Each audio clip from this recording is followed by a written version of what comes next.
Hello everybody and welcome to the Miranda House Unnat Bharat Abhiyan educational video series. My friend Kamakshi Singh and I Ritika Mukherjee from the Department of Zoology Miranda House will guide you through this. Today we shall be discussing microorganisms. Thank you so much for joining us.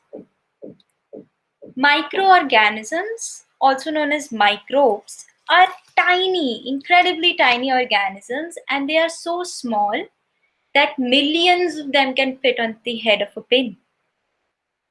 The fact that they are so small should not illusion you because they are numerous. You can find hundreds and millions and probably trillions of them all around your house. You can also find them in the most extreme environments.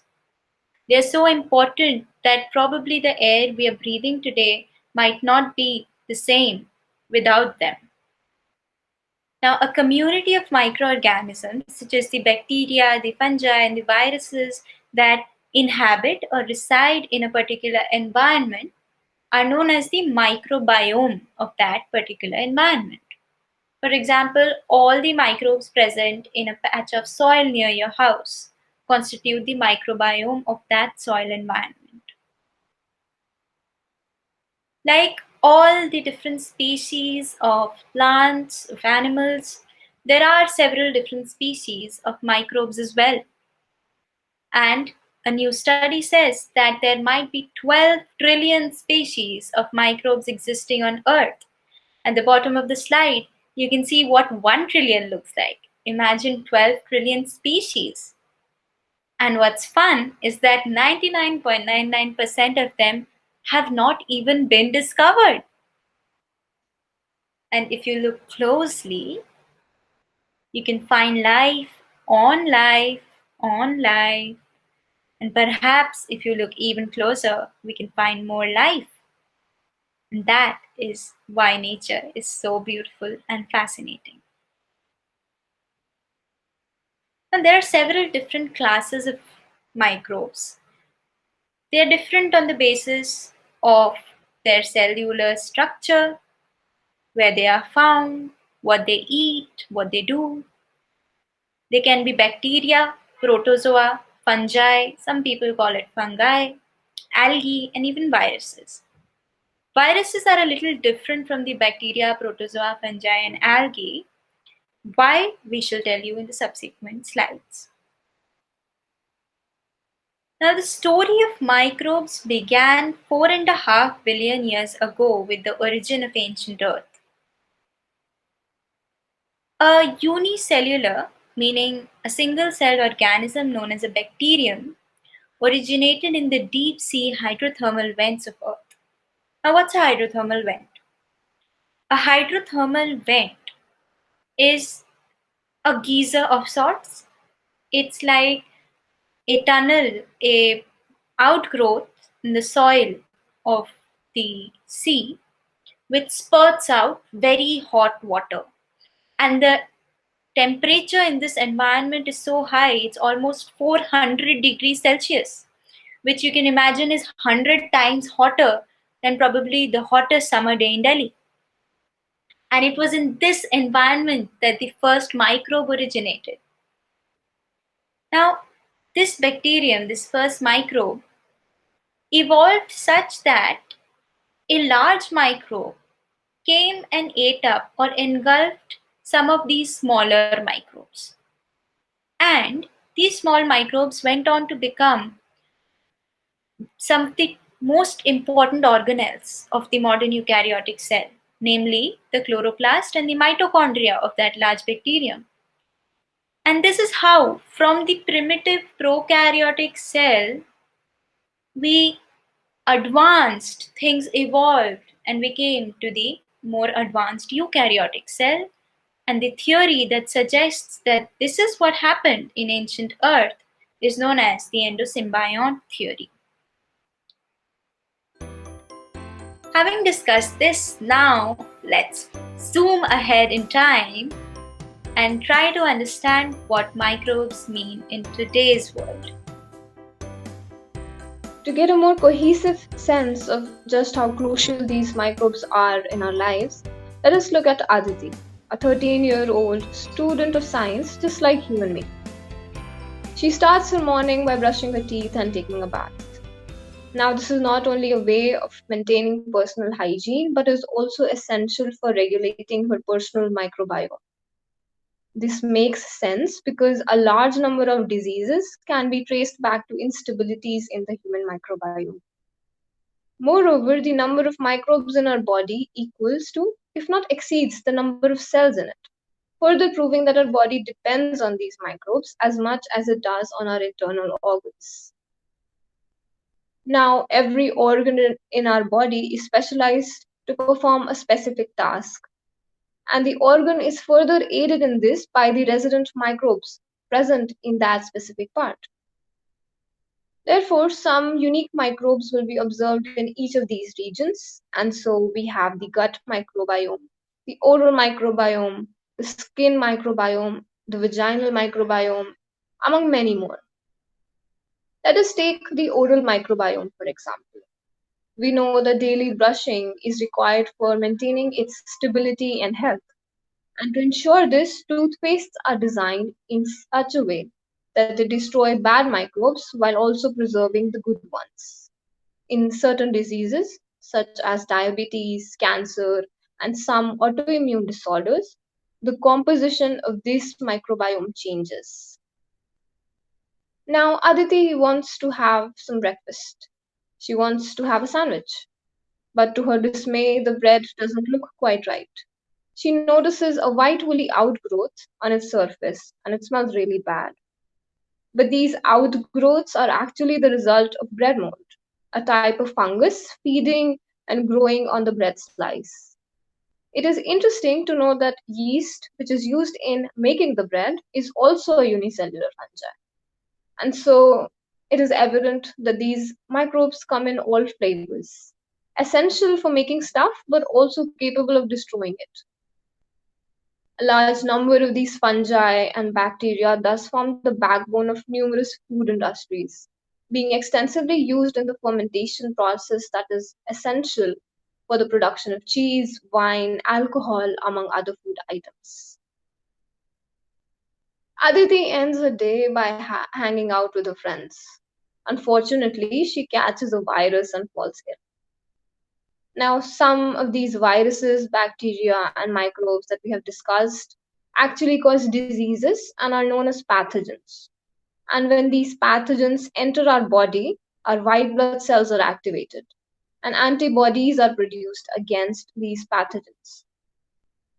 The antibodies produced remain in our body even after the pathogen has been killed. Thus, in a way, our body remembers how to fight the pathogen and we are protected from future attacks of that same pathogen. If dead or weakened pathogens are introduced in our body, a similar production of antibodies takes place, and this is exactly how vaccines function.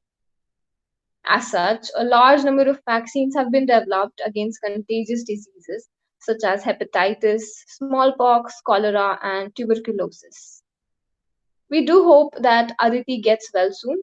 And for now, let's move on and look at each of these classes of microbes individually. To begin with, let's take fungi. Fungi are saprophytic or parasitic organisms. The term saprophyte means that these fungi feed on dead and decaying matter, and by parasitic we mean that they depend on another organism known as the host organism to meet their nutrition and energy demands. Now, fungi are mostly multicellular. For example, the mushrooms that we eat. They can also be unicellular, like the yeast that we discussed in the baking of bread. Like all microbes, fungi can be useful, they can also be harmful. Some uses of fungi include their involvement in the fermentation process and thus in the production of different kinds of foodstuffs, and also in the production of antibiotics, that is a class of drugs commonly used for treating bacterial infections, bacterial invasions in our body. For example, the penicillium fungus is used for creating the penicillin antibiotic, and similarly, some other antibiotics such as streptomycin are also of fungal origin. Certain diseases that fungi cause include ringworm in animals. That circular, itchy rash that you get in summer is actually the ringworm disease caused by fungus. Similarly, the dandruff that you get in your head is also, in many cases, caused by fungus. The fungus eats or consumes, feeds on the skin of the scalp, and thus it causes that scaling and shedding of skin. Plants also are uh, affected by fungal diseases such as the rust disease in several species. And here is a small video, a time lapse video of fungi growing, just so that you can appreciate their beauty.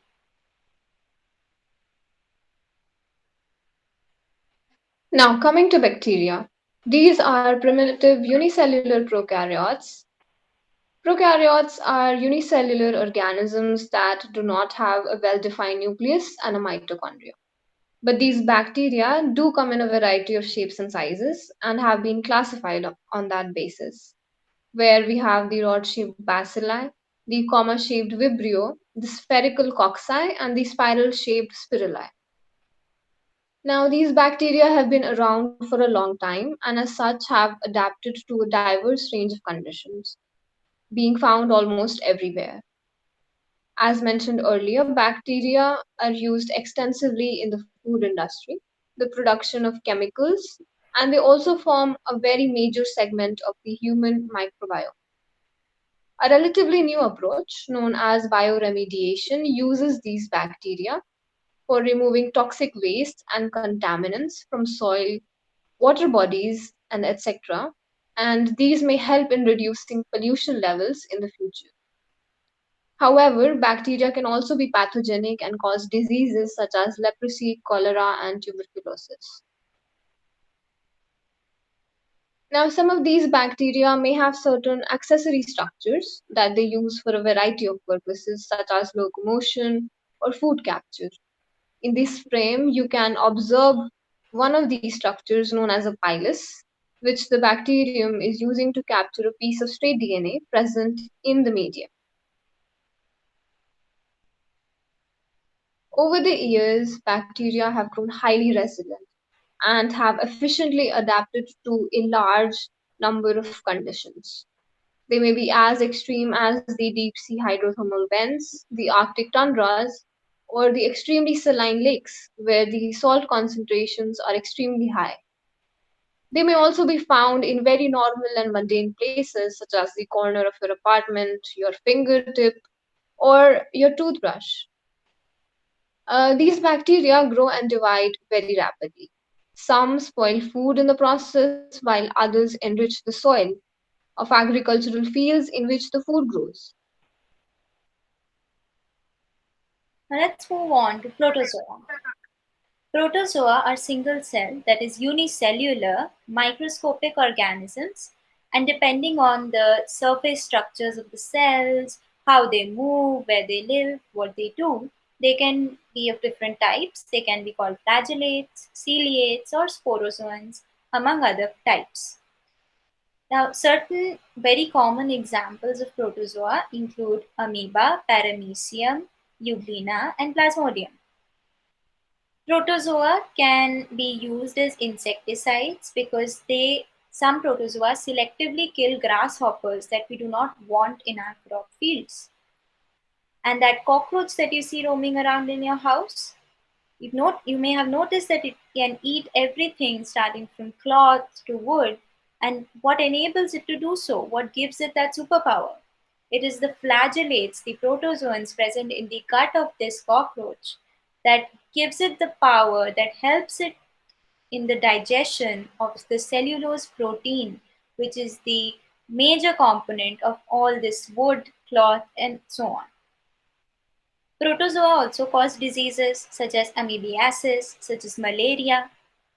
The Plasmodium protozoan is picked up by the female Anopheles mosquito and carried to the other organism, most commonly humans, that these mosquitoes bite, and thus leave the Plasmodium in our bloodstream, and so we get malaria. Case, since the mosquito, the female Anopheles mosquito, was carrying the protozoan, this mosquito will be known as the vector for that pathogen. Here's a small video of an amoeba spreading its body, its false feet or pseudopodia around two paramecia and engulfing them completely. And you see the paramecia jitter around, move around to survive, but the amoeba won't let them go.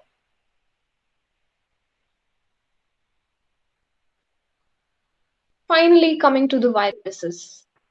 Viruses form the connecting link between the living and the non living. They appear non living when they are in external environments, but as soon as they attack and infect a cell, they start carrying out various life processes and appear as if they are alive. Most of the viruses are pathogenic and cause diseases in both plants and animals. AIDS, rabies, polio in humans, and the tobacco mosaic disease in tobacco plants is caused by viruses. However, with improving technology, viruses have been put to good use and now are being used as carriers for vaccines within the body. They've also been used in advanced forms of treatment through gene therapy. Specific viruses are employed in agricultural fields as well to control insect population.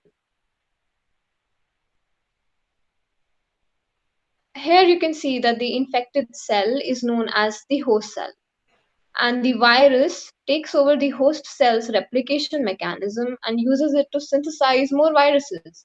Thus, it indirectly reproduces via the host cell. Now, having discussed all the different kinds of microbes and also gone over their pathogenic properties, in this frame you can see how our body's white blood cells, WBCs, they are the soldiers of our body, they fight these pathogens. Now, in the right hand side of the frame, you can see several white blood cells attacking a parasite.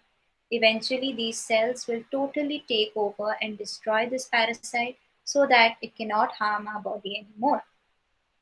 And on the left hand side, you see a white blood cell traveling and chasing a bacterium, or I think there are two bacteria, and trying to engulf and totally eat up those bacteria, and then the enzymes present inside the WBC will totally destroy these bacteria so that they can cause no further harm. And this process of chasing and consuming these pathogens completely is known as phagocytosis. Thank you for listening to us. In this frame, you see a very cute looking microbe known as a tardigrade. In recent news, you must have heard that a vessel was sent to the moon and in it there were several tardigrades. Unfortunately, that vessel crashed and spilled tardigrades all over the moon. Now one can only imagine what must have happened to those tardigrades. Perhaps they still live because they were very resilient? Who knows? Let's find out soon. Thank you and happy learning.